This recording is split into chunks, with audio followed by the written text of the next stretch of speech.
Hello and welcome to Watching for a Friend, where I watch movies because I love them and let you know whether it's worth watching or not. If you're new here, thank you so much for stopping here and watching this video, and welcome. And if you've seen my videos before, welcome back and thanks for choosing me again. That's awesome. Today I'm going to be going through a list of movies that I recommend watching while you're practicing social distancing. Please practice social distancing. None of us need the coronavirus, okay? Now, before I get into this list, let me tell you a little bit about why I chose these movies. The first criteria that I thought about was that I wanted it to be something that was currently streaming on one of the major popular platforms like Amazon Prime, Hulu, or Netflix. Just because I wanted the majority of my viewers to have access to, I know they have access to at least one of those three platforms. And also I wanted to make sure that this was not something that you would have to purchase separately or that would have to be purchased through one of the premium channels like HBO, Stars, Showtime, things like that. So all of these are currently available on either Amazon Prime, Hulu, or Netflix at no additional charge outside of the subscription. The next criteria that I chose to recommend these particular movies was I wanted to choose movies that weren't very well known or you might not give a chance otherwise, just based on their lack of popularity and lack of buzz surrounding these particular movies. So it doesn't mean that nobody's seen these movies. They are popular in their own right, but it's not one of those movies that created a ton of buzz. They tend to be a little bit low key. A lot of them are indie. So we're going to start with these, and if I find that a lot of people like these lists, then I'm happy to do more, and we may get into some lists that have some more of the commercially popular movies that everyone loves. But for now, I really wanted to stick with ones that you may not have seen or aren't willing to give a chance, and wanted to give those recommendations. All right, let's get into it. Hearts Beat Loud is the first one on my list. It's a drama released in 2018 starring Nick Offerman as Frank, who is a widowed single father and record store owner in Red Hook, Brooklyn, and his daughter, Sam, played by one of my favorites, you guys already know, Kiersey Clemons. And it's about their relationship as she prepares to go off to college in a couple of weeks to be pre-med. Now, one night they're jamming out. They have a jam session because their family her mother prior to dying was the lead singer in a band that her father already played in. So they're a very musical family. And one night Sam and Frank are having a jam session and they make a really good song. Not touching my face, not touching my face, not touching my face. But I will have to turn off the camera because there's something in my eye. I'm back.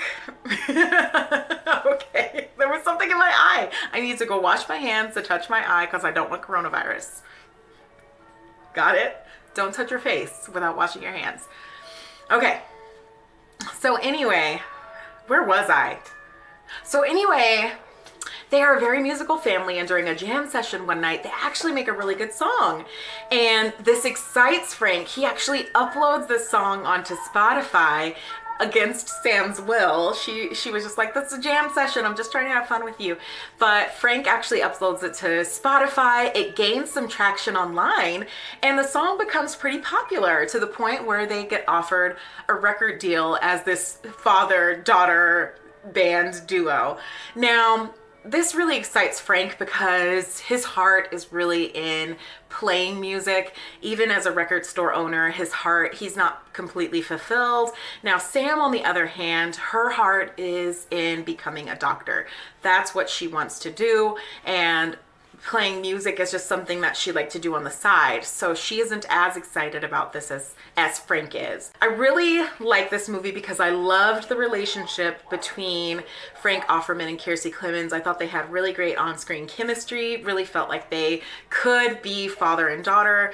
I love that Frank Offerman played a serious character in this movie. He actually played in Parks and Rec, from what, I know him from Parks and Rec. In that one, although he does play a very serious, stoic character, he provides a lot of comic relief. And so in this one, he was completely serious. And he was very much a dad. And I really liked him in this character. And I'd love to see him play these serious characters a little bit more. I also appreciated the unique story. It was very simple, just about them, you know, kind of exploring their relationship as they separate, because she is going to California. And I also like that it was about a father-daughter duo band, and it actually worked. I really loved how simple it was. It was very, very calm, very, very easy to watch. So I absolutely recommend this one if you're looking to wind down a little bit and get rid of the anxiety, because it was very, very calming movie. And it definitely pulled on my heartstrings at the end, so I'd recommend it for that reason. It was very sweet. Now, that one is currently streaming on Hulu for those of you who have a Hulu subscription. And again, it's called Hearts Beat Loud. So hope you enjoy it. Now, speaking of streaming on Hulu, while you're there, check out Fast Color. I believe this one is also streaming on Amazon Prime, again, within the subscription. And Fast Color is one of my favorite movies. I love this movie so much. So Fast Color truly embodies Black girl magic. It stars Gugu Mbatha Rao. I believe that's how you pronounce her name. Hopefully I didn't butcher it. But she plays Ruth, and she's a recovering addict and a reluctant superhero. Yes! Yes! I love sci-fi movies, y'all. I love them. So this one was very different though. So she plays a recovering addict and a reluctant superhero that's returning home to her estranged mother and the daughter that she abandoned while she was out on drugs.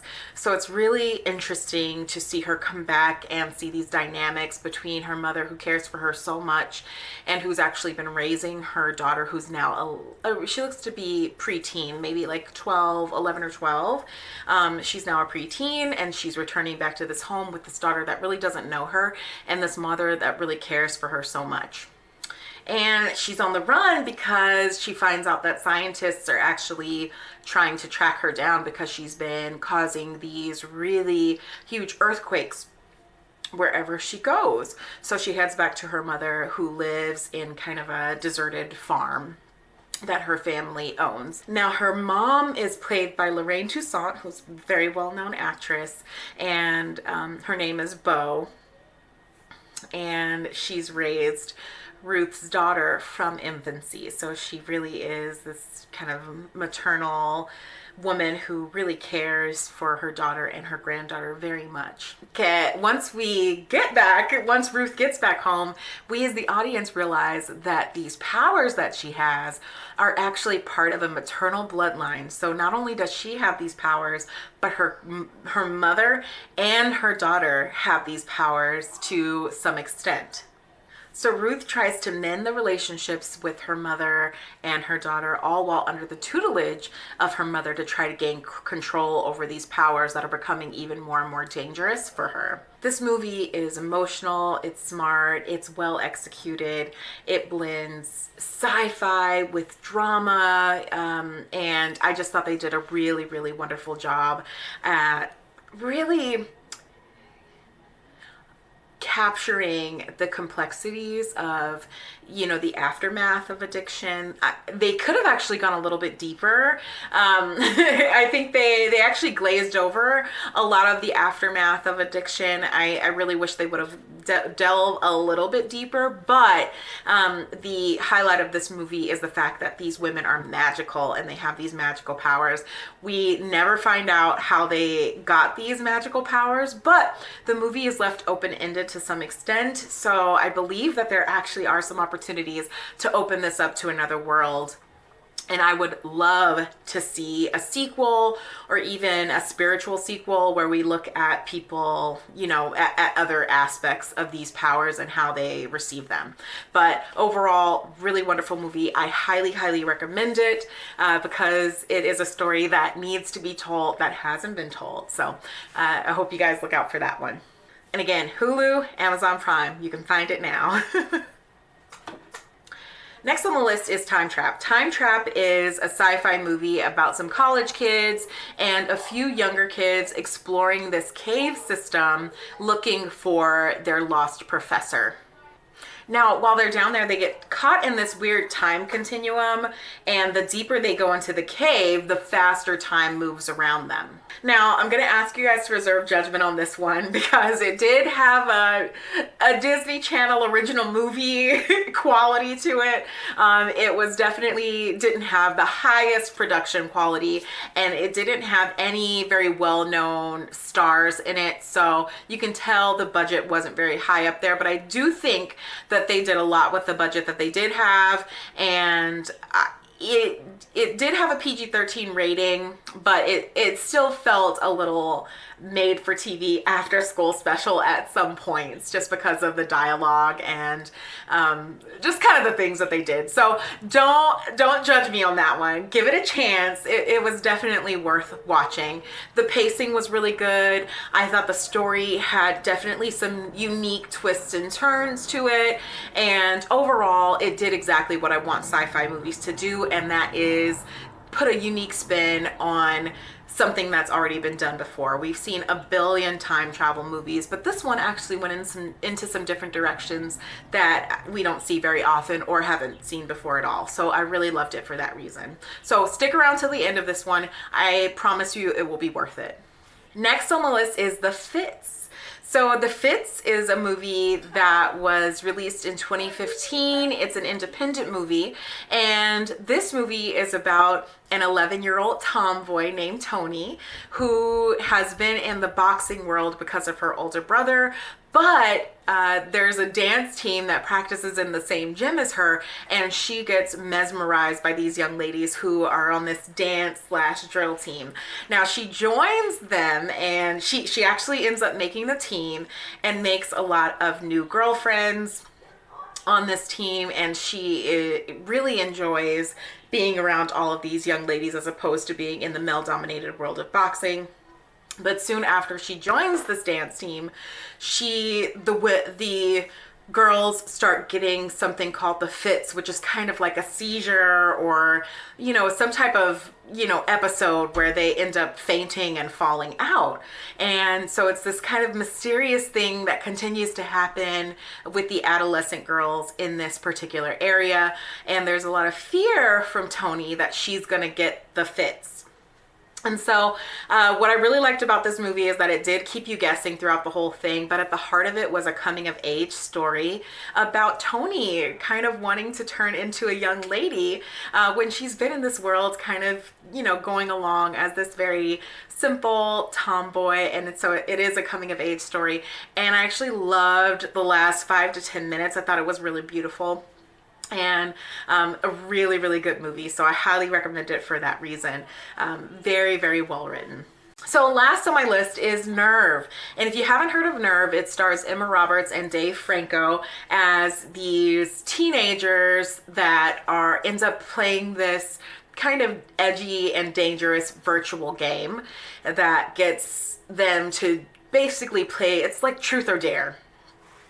Except for like Truth or Dare on drugs, basically, because they're doing stupid stuff the entire time. Now, I will preface this, if you're not one that can get past teenagers doing stupid things, this movie definitely isn't for you, because that's what the entire premise of the movie is. It's teenagers doing stupid things, but they do have repercussions for these things.